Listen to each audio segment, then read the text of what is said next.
Hello and welcome to learn with Hema's class. My dear students, आज हम करने वाले हैं स्टैंडर्ड 10th का हिंदी सब्जेक्ट और उसकी पहली इकाई का तीसरा चैप्टर वह रे हमदर्द, जिसे लिखा है घनश्याम अग्रवाल ने। पूरा चैप्टर आपको एक्सप्लेन करूंगी, साथ ही साथ जहां जहां इसकी कृति टाइप क्वेश्चंस है वो भी मैं आपको इसी चैप्टर में एक्सप्लेनेशन के दौरान बताऊंगी। इसके क्वेश्चन आंसर्स मैं नेक्स्ट वीडियो में करूंगी। और एक छोटी सी रिक्वेस्ट जो हमेशा से मेरी रहती है आगे बढ़ने से पहले, वो ये कि अगर आप मेरे चैनल के सब्सक्राइबर नहीं हैं तो ज़रूर से सब्सक्राइब कीजिए लर्न विद हेमा को, और साथ ही साथ अपने फ्रेंड्स के साथ भी शेयर कीजिए। तो चलिए शुरू करते हैं वह रे हमदर्द। सबसे पहले इस टॉपिक टाइटल का जो मीनिंग है वही समझ लेते हैं। हमदर्द का मतलब होता है दर्द बांटने वाला, लेकिन जब हम इसे व्यंग करते हैं और कहते हैं वह रे हमदर्द, यानी कि दर्द बांटने वाले ने ही दर्द दे दिया, तो ये व्यंग कसते हुए ये टाइटल लिखा गया है यहाँ पे। तो बहुत ही हास्य तरीके से, बहुत ही बोलते हैं ना हंसी मजाक के तरीके से ये चैप्टर यहाँ पे घनश्याम जी ने लिखा है, घनश्याम अग्रवाल जी ने लिखा है। तो चलिए मैं शुरू करती हूँ पैराग्राफ 1 से। उस दिन जब मैं पूंजीवादी और समाजवादी अर्थव्यवस्था पर भाषण सुनकर आ रहा था तो सामने से एक कार आ रही थी। भाषण के प्रभाव से मेरी साइकिल को अधिक जोश आया या कार को गुस्सा अधिक आया, यह मैं निश्चित रूप से नहीं कह सकता, किंतु मेरी साइकिल और वह कार जब करीब आए तो विरोधियों की तरह एक दूसरे को घृणा की नजरों से देखते हुए आपस में जा भिड़े। मैंने खामखा पूंजीवादी और समाजवाद के झगड़े में टांग अड़ाई, फलस्वरूप मेरी टांग टूट गई। दुर्घटना के बाद आज भी इंसानियत कायम है, यह सिद्ध करने के लिए कुछ लोग मेरी तरफ दौड़े। अब यहाँ पे शुरुआत ही बहुत ही हास्य के तरीके से हुआ है कि ये जो लेखक है ये एक भाषण सुनने गए थे, और वो भाषण किस पर था?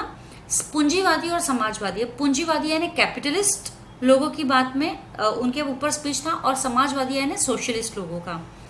और अर्थव्यवस्था पर भाषण, अर्थव्यवस्था मतलब कैपिटलिस्ट लोग हमारे इकोनॉमी के ऊपर भाषण दे रहे हैं, उनके हिसाब से क्या सही है, और सोशलिस्ट लोग हमारे इकोनॉमी के ऊपर भाषण दे रहे हैं, उनके हिसाब से क्या सही है।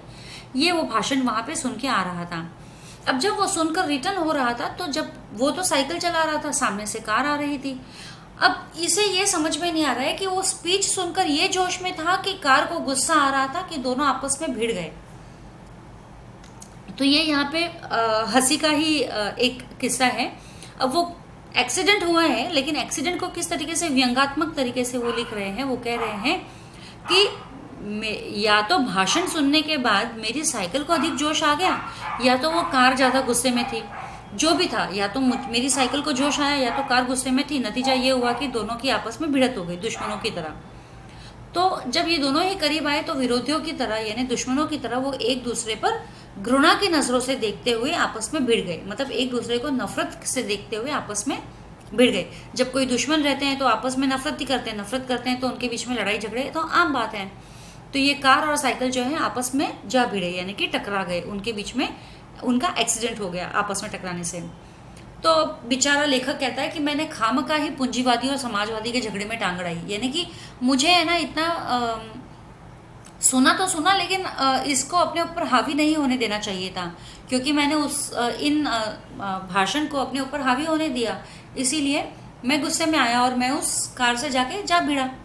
अगर गुस्से में नहीं आता, अगर अपने ऊपर नहीं लेता मैं, तो शायद आज मेरी टांग सही सलामत होती, लेकिन खामखा ही मैंने इस पूंजीवादी और समाजवादी के झगड़े में टांग अड़ा दी, यानी कि इंटरफियर कर दिया, और फलस्वरूप नतीजा ये हुआ, रिजल्ट ये हुआ कि मेरी टांग टूट गई। और दुर्घटना के बाद अब ये लेखक कहते हैं कि आज भी इंसानियत कायम है, यानी कि आज भी अच्छे लोग हैं इस धरती पर, क्योंकि जैसे ही मेरा एक्सीडेंट हुआ कुछ लोग जो है मेरी तरफ दौड़ पड़े। ये दौड़ पड़े, क्यों दौड़ पड़े? मे बी उस लेखक को वो संभालने के लिए, उसे अस्पताल पहुंचाने के लिए, जो भी है। आंख खुली तो मैंने अपने आप को बिस्तर पर पाया।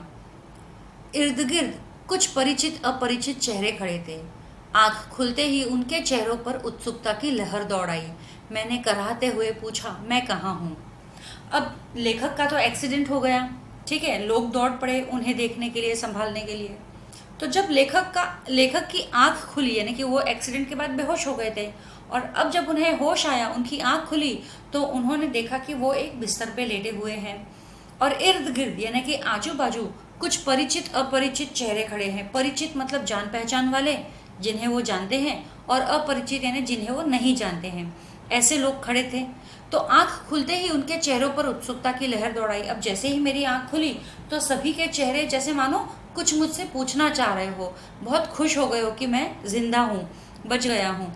तो एक उत्सुकता की लहर दौड़ाई और मैंने कराहते हुए क्यों? क्योंकि वो दर्द में थे। लेखक का एक्सीडेंट हो गया है, टांग टूट गई है और वो दर्द में है, इसके लिए वो जब बोले तो उनके आवाज़ में कराहने की कराहना समझ में आ रही थी। तो उन्होंने कहा, मैंने कराहते हुए पूछा, मैं कहाँ हूँ? ये ना लेखक ने पूछा कराहते हुए, यानी दर्द भरी आवाज़ से कि मैं कहाँ हूँ? आप सार्वजनिक अस्पताल के प्राइवेट वार्ड में हैं। तो क्या है, कहाँ है, किसने कहा कि आप सार्वजनिक अस्पताल, सार्वजनिक यानी कि जो हर किसी के लिए है, कोई ऐसा नहीं है कि खाली अमीर लोग आ सकते हैं या गरीब लोग आ सकते हैं। सार्वजनिक अस्पताल है, यहाँ पे हर कोई तरीके की बीमारी वाले हर कोई इंसान जो है आ सकता है। तो उसके इस अस्पताल के प्राइवेट वार्ड में है आप। प्राइवेट वार्ड में मतलब स्पेशल रूम्स जो होते हैं उसमें है आप। आपका एक्सीडेंट हो गया था, सिर्फ पैर का फ्रैक्चर हुआ है, अब घबराने की कोई बात नहीं है। तो जिन्होंने भी कहा है वो ये कह रहे हैं कि आप यहाँ प्राइवेट रूम में हो, आपका एक्सीडेंट हो गया था और इसके लिए आपकी जो है टांगे टूट चुकी है, इसके अलावा कुछ नहीं हुआ, एकदम ठीक है आप। एक चेहरा इतनी तेजी से जवाब देता है, लगता है कि मेरे होश आने तक वह इसीलिए रुका रहा। अब जैसे ही जो लोग उसके आसपास थे, लेखक के आसपास थे, तो उनमें से एक चेहरा जो है इतने फटाफट जवाब दे रहा था तेजी से, जैसे मानो वो उनके होश में आने का ही इंतजार कर रहा था कि होश में आए और वो सब कुछ बताए लेखक को और अपना काम पूरा करे। अब मैं अपनी टांगों की ओर देखता हूँ। मेरी एक टांग अपनी जगह पर सही सलामत थी और दूसरी टांग रेत की थैली के सहारे एक स्टैंड पर लटक रही थी। अब लेखक जो है कह रहे हैं कि मैं अपनी टांगों को देख रहा हूँ, क्योंकि उन्होंने कहा मेरा एक पैर फ्रैक्चर हो गया है। तो जब मैं अपनी टांगों को देख रहा हूँ तो एक टांग तो एकदम सही सलामत थी जगह पे अपनी, लेकिन दूसरी टांग जो है थोड़ी ऐसे लटकी हुई थी ऊंचाई पर और एक थैले से लटकी थी। रेत का थैला जो है वो टांग से बांधकर लटकाया गया था ताकि टांग को ऊंचा रख सके काफ़ी टाइम तक। तो एक स्टैंड पर उनकी टांग वो लटक रही थी। मेरे दिमाग में एक नए मुहावरे का जन्म हुआ। अब लेखक जो है खाट पर है, उनकी टांग टूटी हुई है, फ्रैक्चर है, लेकिन उनके दिमाग में एक मुहावरा आ रहा है। मेरे दिमाग में एक मुहावरे का जन्म हुआ, टांग का टूटना यानी सार्वजनिक अस्पताल में कुछ दिन रहना। तो क्या मुहावरा हुआ? टांग का टूटना। इसका मतलब क्या हुआ? अगर टांग टूट गई है तो आपको सार्वजनिक अस्पताल में कुछ दिन रहना पड़ेगा। सार्वजनिक अस्पताल का ख्याल आते ही मैं कांप उठा। अब सार्वजनिक अस्पताल का ख्याल आया तो लेखक जो है एकदम कांप उठे जैसे ही वापस से दिमाग में सार्वजनिक अस्पताल आया। क्यों? क्योंकि अस्पताल वैसे ही एक खतरनाक शब्द होता है, फिर यदि उसके साथ सार्वजनिक शब्द चिपका हो तो समझो आत्मा से परमात्मा के मिलन होने का समय आ गया है। अब देखो यहाँ पे वो हॉस्पिटल में है और उनको व्यंग सूझ रहा है, उनको हास्य सूझ रहा है। एक तो सबसे पहले उन्होंने मुहावरा बना दिया टांग का टूटना। टांग का टूटना मतलब सार्वजनिक अस्पताल में कुछ दिन रहना, ठीक है। लेकिन अब जैसे ही सार्वजनिक अस्पताल की बात, ये ख्याल उनके दिमाग में आया, वो वैसे ही कांप उठे। क्यों सार्वजनिक अस्पताल के नाम से कांप उठे? क्योंकि अस्पताल तो वैसे ही एक खतरनाक शब्द है, क्योंकि अस्पताल में कोई जाना नहीं चाहेगा, वैसे ही एक खतरनाक शब्द है। और लेकिन अगर इस अस्पताल के साथ में एक शब्द सार्वजनिक जोड़ दिया जाए तो समझ लो कि आत्मा को परमात्मा से मिलने का समय आ गया है, यानी कि जल्द ही आपकी मौत होने वाली है। क्योंकि वहाँ पर उस समय ऐसा था कि सार्वजनिक अस्पतालों में इतना ज़्यादा केयर नहीं होता है, बढ़िया इलाज नहीं होता है और इसके कारण लोगों की मौत ज़्यादा होती है। इसलिए सार्वजनिक अस्पताल कहा गया है, मतलब यहाँ पे आत्मा से परमात्मा का मिलन होने का समय आ गया है, यानी कि अब आप कभी भी मौत की ओर जा सकते हो। अब मुझे यूँ लगा कि मेरी टांग टूटना मात्र एक घटना है और सार्वजनिक अस्पताल में भर्ती होना दुर्घटना। अब देखो यहाँ पर भी वो व्यंग कर रहे हैं। अब वो कह रहे हैं कि मुझे ऐसे लगा जैसे मेरी टांग टूटना मात्र एक घटना है, मतलब सिर्फ एक मीस कहते हैं ना कि एक मीडियम है, और सार्वजनिक अस्पताल में भर्ती होना यह एक दुर्घटना है। दुर्घटना तो उनके साथ रात को हुई थी जब उनका एक्सीडेंट हो गया था, है ना, कार और साइकिल का क्रैश होने से। लेकिन ये कह रहे हैं कि दुर्घटना क्या है? सार्वजनिक अस्पताल में भर्ती होना एक दुर्घटना है। टांग टूटना तो सिर्फ एक मात्र घटना मात्र है। टांग से ज्यादा फिक्र मुझे उन लोगों से हुई जो हमदर्दी जताने मुझसे मिलने आएंगे। अब टांग टूटी है वो तो ठीक है, उसकी तो चिंता है ही, लेकिन उससे ज्यादा भी चिंता उनको उन लोगों की हो रही है जो हमदर्दी जताने उनसे मिलने आएंगे। अब हमदर्दी जताने यानी दुख बांटने, ओहो हो क्या हो गया, आपकी टांग टूट गई, एक्सीडेंट हो गया, ऐसे वैसे। ये मिलने जुलने वाले कई बार इतने अधिक आते हैं और कभी कभार इतना परेशान करते हैं कि मरीज का आराम हराम हो जाता है। अस्पताल में वैसे तो देखा जाए तो मिलना ज़्यादा देते नहीं हैं, लेकिन फिर भी कोई कोई अस्पताल ऐसे होते हैं जहाँ पर कभी भी किसी भी वक्त आ जा सकते हो। तो ऐसे में जो पेशेंट होता है वो काफ़ी परेशान हो जाता है, वो आराम नहीं कर पाता है।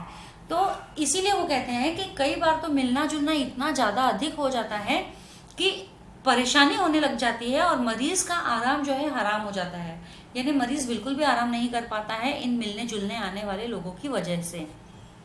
जनरल वार्ड का तो एक नियम होता है कि आप मरीज को एक निश्चित समय पर आकर ही तकलीफ दे सकते हैं। देखो यहाँ पे लिखा गया है तकलीफ दे सकते हैं, तो जनरल वार्ड का तो एक नियम होता है। क्या नियम होता है कि आप एक निश्चित समय पर यानी सुबह और शाम एक निश्चित समय रखा जाता है और उसी समय में आप अपने पेशेंट को, आप अपने रिश्तेदार को मिलने आ सकते हो।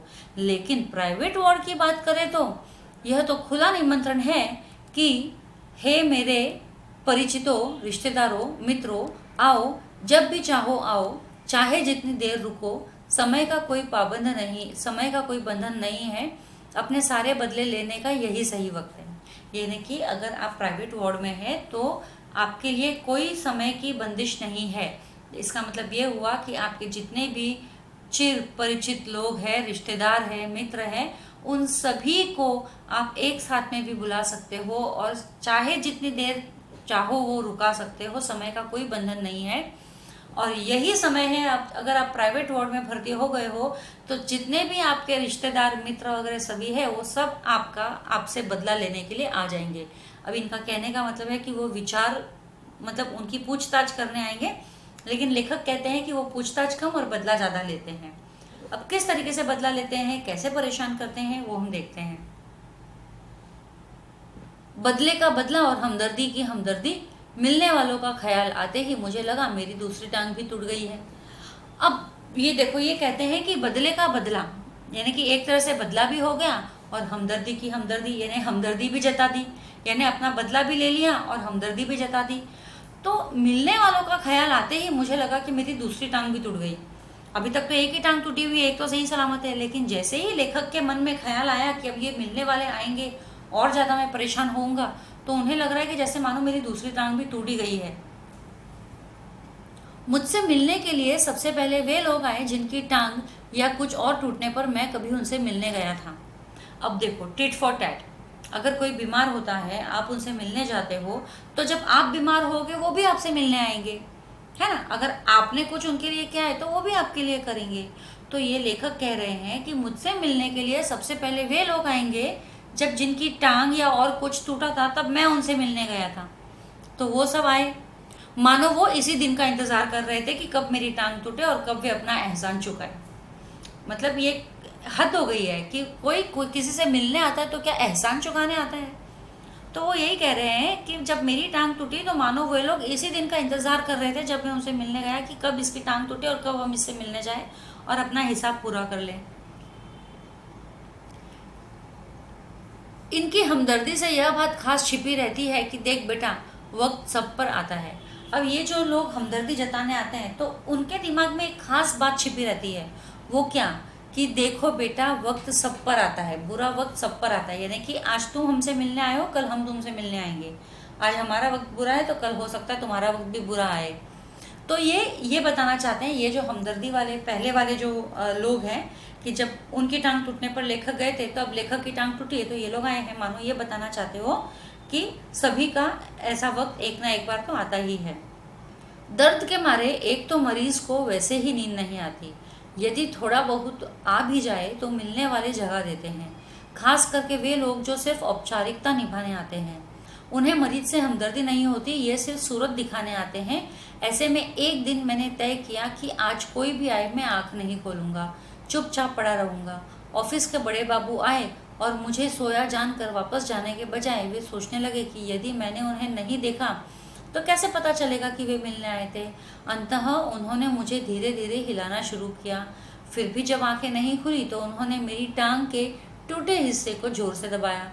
मैंने दर्द के मारे कुछ चीखते हुए जब आँख खोली तो वे मुस्कुराते हुए बोले, कहिए अब दर्द कैसा है। वाह जनाब वाह, क्या बात है। तो अब जब दर्द होता है इंसान को तो नींद तो मरीज को वैसे ही नहीं आती, और थोड़ी बहुत अगर आ भी जाती है नींद तो जो मिलने जुलने वाले आते हैं वो उनको जगा देते हैं और उनकी नींद जो है भंग हो जाती है। अब जो मिलने जुलने वाले आते हैं ये तो एक सिर्फ फॉर्मेलिटी के लिए आते हैं, औपचारिकता निभाने, मतलब एक सिर्फ फॉर्मेलिटी पूरी करने कि देखो आपके पे ऊपर बुरा वक्त आया है तो हम आपसे मिलने आए हैं। एक्चुअली उनको कोई हमदर्दी नहीं होती है, वो तो सिर्फ ये जताना चाहते हैं कि हम तुमसे मिलने आए हैं, और मतलब सिर्फ अपनी सूरत दिखाने आते हैं यूँ कहो। तो लेखक ने तो सोच लिया कि आज तो मैं ना पूरे दिन सिर्फ पड़ा रहूँगा, सोया रहूँगा, मैं कोई भी आए ना मैं अपनी आंखें ही नहीं खोलूँगा। वो उसने सोच लिया और वो सो गया वैसे उस तरीके से। अब हुआ यूँ कि आ गए उनके बॉस ऑफिस के। अब बॉस आए उनके ऑफिस के और वो तो सोए थे, नींद में थे, मतलब आंखें बंद थी उनकी। तो अब बॉस ने सोचा, जाने की बजाय उन्होंने सोचा कि अगर इसने मुझे नहीं देखा तो इसको कैसे पता चलेगा कि मैं उसको देखने आया था, मिलने आया था। तो बॉस ने क्या किया, थोड़ी देर तो बैठे, फिर उसके बाद में धीरे धीरे उनकी टांगों को दबाना चालू किया। फिर एक बार जोर से उन्होंने उनकी टांग को दबाया, जिससे लेखक को दर्द हो गया। अब जैसे ही दर्द हुआ लेखक चिल्लाए और चिल्लाए तो उनकी आँख खुली तो देखें वो बॉस उनके बैठे हैं वहाँ पर, और वो बॉस उनसे पूछ रहे हैं, मुस्कुराकर पूछ रहे हैं। एक तो दर्द दिया, दबाया पाँव को जहाँ दुख रहा है, और अब मुस्कुराकर पूछ रहे हैं, कहिए अब दर्द कैसा है। कैसा व्यंग है ये भी। मोहल्ले वाले अपनी फुर्सत से आते हैं, मोहल्ले वाले जहाँ वो रहते हैं आस पड़ोस के लोग, वो अपनी फुर्सत से आते हैं। उस दिन जब सोनाबाई अपने 4 बच्चों के साथ आई, सोनाबाई के कितने बच्चे थे, 4 बच्चे थे, अपने 4 बच्चों के साथ आई तो मुझे लगा कि आज फिर कोई दुर्घटना होगी। तो एक दुर्घटना तो हो गई। कौन सी दुर्घटना थी? पहली दुर्घटना ये थी कि वे सार्वजनिक अस्पताल में भर्ती हुए, और वो भी प्राइवेट वार्ड में। और अभी जो सोनाबाई आई है तो अपने 4 बच्चों के साथ में, तो अब दूसरी दुर्घटना होने वाली है। ठीक है। आते ही उन्होंने मेरी ओर इशारा करते हुए बच्चों से कहा, ये देखो चाचा जी। उनका अंदाज कुछ ऐसा था जैसे चिड़ियाघर दिखाते हुए बच्चों से कहा जाता है, ये देखो बंदर।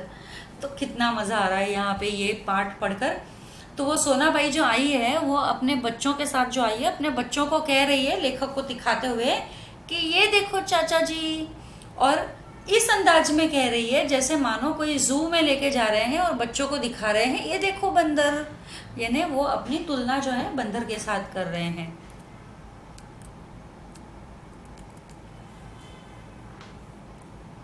बच्चे खेलने लगे। अब बच्चों को क्या समझ आता है कहाँ जा रहे, किससे मिलने जा रहे, क्या नहीं, वो तो अपने खेलने में मस्त हो गए।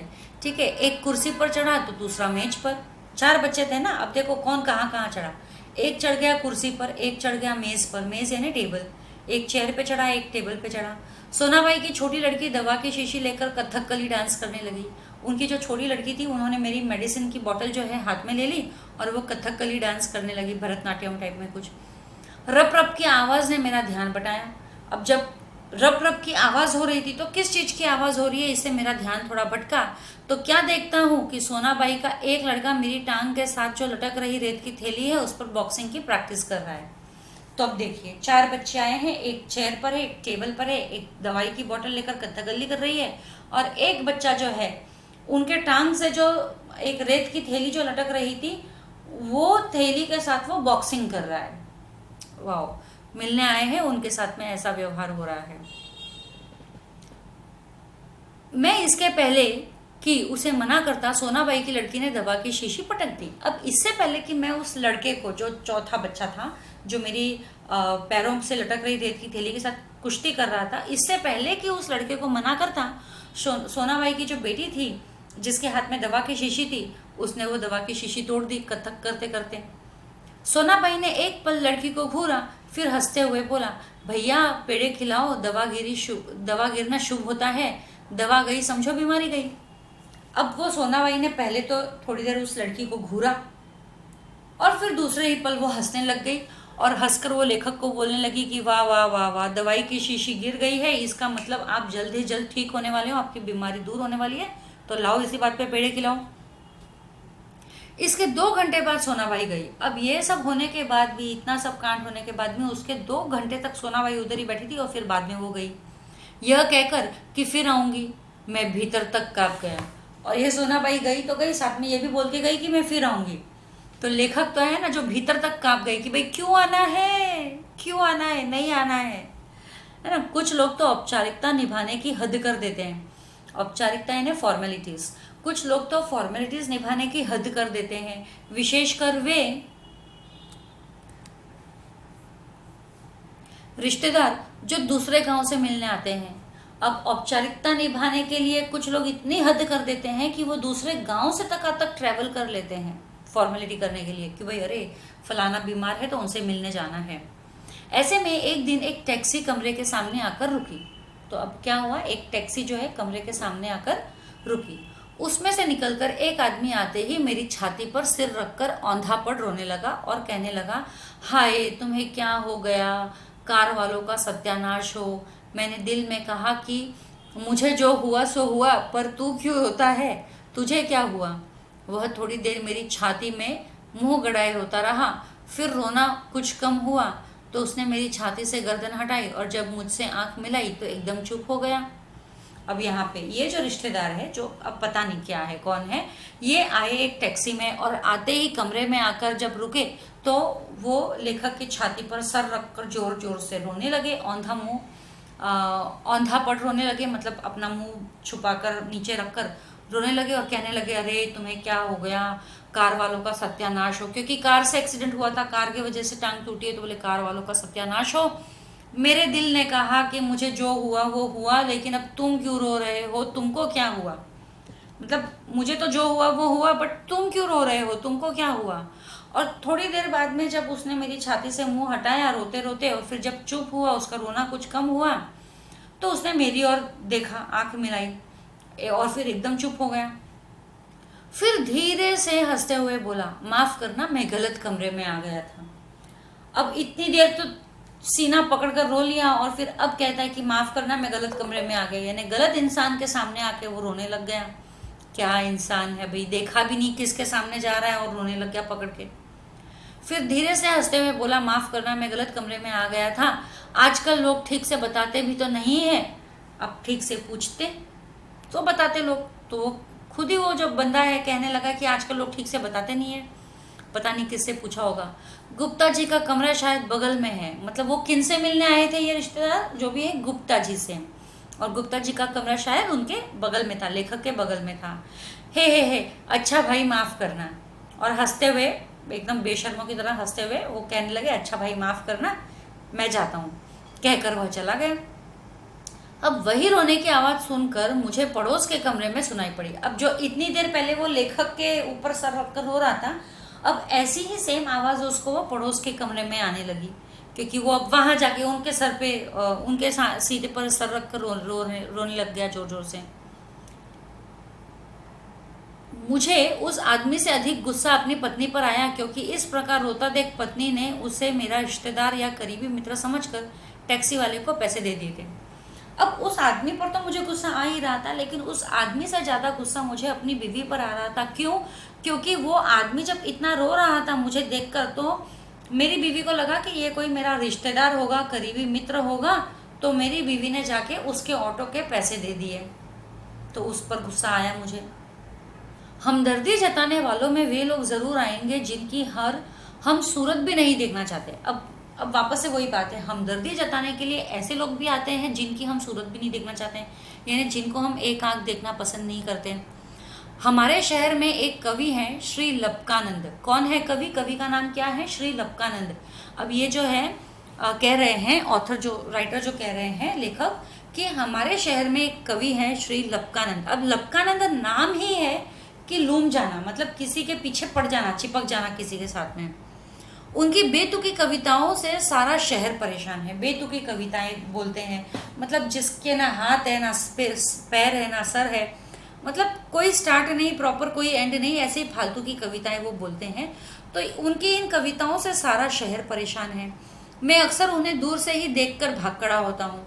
मतलब उनको तो मैं दूर से देखकर ही भाग जाता हूँ कि भाई उनके सामने ना आना पड़े, ताकि उनकी कविता ना सुननी पड़े। जानता हूँ जब भी मिलेंगे 10-20 कविताएं पिलाए बिना नहीं छोड़ेंगे। पिलाए बिना यानी सुनाए बिना नहीं छोड़ेंगे। जब भी मिलेंगे 10-20 कविताएं सुनाएंगे और इतना पकाएंगे कि भगवान जाने। एक दिन बगल में झोला दबाए आ पहुंचे। एक दिन बगल में यानी कि कंधे पर अपना एक थैला लटका के आ गए मेरे पास में। कौन आ गए? लपकानंद आ गए। आते ही कहने लगे, क्या कहने लगे? आते ही, मैं तो पिछले 4-5 दिनों से कवि सम्मेलनों में अति व्यस्त था। मतलब पिछले 4-5 दिन से वो कहाँ थे? कवि सम्मेलनों में व्यस्त थे। सच कहता हूँ, कसम से मैं आपके बारे में ही सोचता रहा। भले ही व्यस्त है, लेकिन कह रहा है कि कसम से मैं तो पूरे टाइम आपके बारे में ही सोच रहा था। लेखक से कह रहा है कि मैं तो आपके बारे में ही सोच रहा था, कि मैं तो व्यस्त था, आ नहीं पा रहा था, लेकिन आपके बारे में बराबर सोच रहा था। रात भर मुझे नींद नहीं आई और हाँ, रात को इसी संदर्भ में यह कविता बनाई। अब कह रहा है कि रात भर मुझे नींद नहीं आई और इसी संदर्भ में कि आप अस्पताल में हो, आपकी टांग टूट गई है और मुझे आपसे मिलने आना है, इसी संदर्भ में मैंने एक कविता बनाई है, यानी इसी बात को लेकर मैंने एक कविता बनाई है।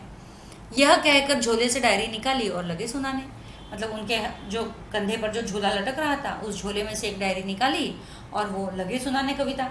अब हमेशा तो मैं उनको देखकर भाग जाता हूँ उनकी कविता से बचने के लिए, अब आज तो भाग भी नहीं सकता। हाय रे लेखक, कैसी किस्मत है लेखक की। असम की राजधानी है शिलोंग, मेरे दोस्त की टूट गई है टांग, मोटर वाले तेरी ही साइड थी रांग। कविता सुनकर वे मुझे ऐसे देख रहे थे मानो उनकी एक आंख पूछ रही हो, कहो कविता कैसी है। अब ये एक हैबिट है, जैसे कि अगर हम कोई काम करते हैं तो हम ये चेष्टा करते हैं कि सामने वाला जिसके लिए हम ये काम कर रहे हैं वो देखकर खुश होए और हमको बोले वाह बहुत अच्छा काम किया है। तो बिल्कुल वैसे ही कविता तो इन्होंने सुना दी। ये कौन सी कविता थी?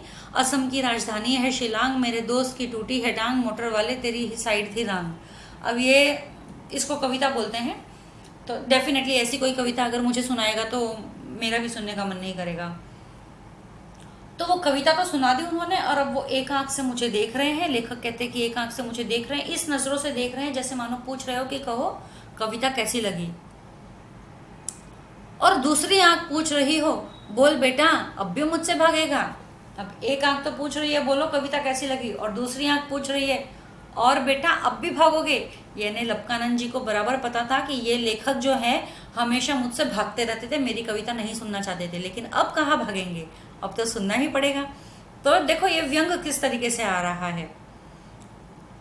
सभी उनके अस्पताल में पड़े होने का फायदा उठा रहे हैं और मैंने उन्हें जल्दी से चाय पिलाई और फिर कविताएं सुनने का वादा करके बड़ी मुश्किल से विदा किया। और जल्दी से, लेखक कहते हैं कि जल्दी से मैंने उनको चाय पिलाई और फिर ये वादा किया कि हाँ मैं आपकी कविताएं ज़रूर सुनूंगा, और उनको वहाँ से रवाना किया। अब मैं रोज़ ईश्वर से प्रार्थना करता हूँ कि हे ईश्वर, अगर तुझे मेरी दूसरी टांग भी तोड़नी हो तो ज़रूर तोड़े, मगर कृपा करके उस जगह तोड़ना जहाँ मेरा कोई भी परिचित ना हो, क्योंकि बड़े बेदर्द होते हैं ये हमदर्दी जताने वाले। तो अब लेखक जो है बड़े हास्यात्मक ढंग से भगवान से प्रार्थना कर रहे हैं कि हे भगवान, अगर आपको मेरी दूसरी टांग भी तोड़नी है तो बेशक तोड़ दें, लेकिन ऐसी जगह तोड़ना जहाँ पर कोई भी मेरे परिचित वाले ना हो, जान पहचान वाले लोग ना हो, क्योंकि मैं नहीं चाहता कि कोई भी मुझसे मिलने आए, हमदर्दी जताने आए और हमदर्दी जताने के बाद में हमदर्दी जताने के बदले मेरा दर्द और बढ़ाते जाए। इसी के साथ मेरा ये चैप्टर एक्सप्लेनेशन खत्म हो गया है। क्वेश्चन आंसर्स के लिए आप ट्यून रहिए, सब्सक्राइब रहिए, ताकि आने वाले वीडियोस आपको जल्द से जल्द मिलते रहे। आज के लिए इतना ही, जल्द ही मिलेंगे अगले वीडियो में। तब तक के लिए stay safe, stay secure. Thank you.